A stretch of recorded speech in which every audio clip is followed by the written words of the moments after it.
Geographically, where do home buyers come from? And where do they never leave? And I bring this up because Lance Lambert from ResiClub had a really interesting article a couple days ago. And the title of the article was, "This map shows the counties with the highest and lowest share of homeowners born in state."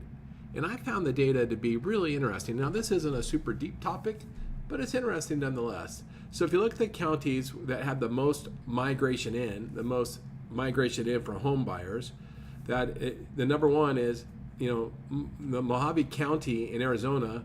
Only 19% of the homeowners actually were born and raised there. Charlotte County, Florida, only 20%. Sumter County, Florida, 20.6%. Arlington County, Virginia, 22%. Sarasota County, Florida, 22%.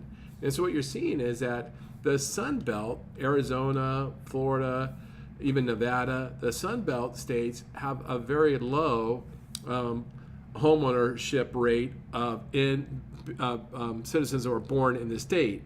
The preponderance, 70-80% of their home buyers come from out of state. And so clearly, the Sun Belts are a magnet for out-of-state buyers. But that wasn't the interesting thing, because we can kind of understand that. What was, to me, really interesting are the states where most of the home buyers are from in the state. And so like Cambria County in Pennsylvania, almost 90% of the home buyers come from that state. St. Clair County, Michigan, 87.4%. Westmoreland, Pennsylvania, 86%.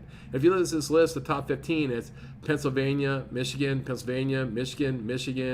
New York, upstate New York, by the way, Pennsylvania, Ohio, Michigan, Illinois, Pennsylvania, Michigan. And what is that? You could call that the Rust Belt, or the legacy manufacturer regions had retained homeowners. Those people don't leave. They're born and they live there. They buy the homes there. And so that's really interesting. Sun Belt states, a lot of migration in. The old Rust Belt, no migration out. People just stay at home. And so if you're a mortgage or real estate professional, okay, this is kind of interesting. But you know what? You can start to maybe curtail your prospecting around knowing your buyer type, right?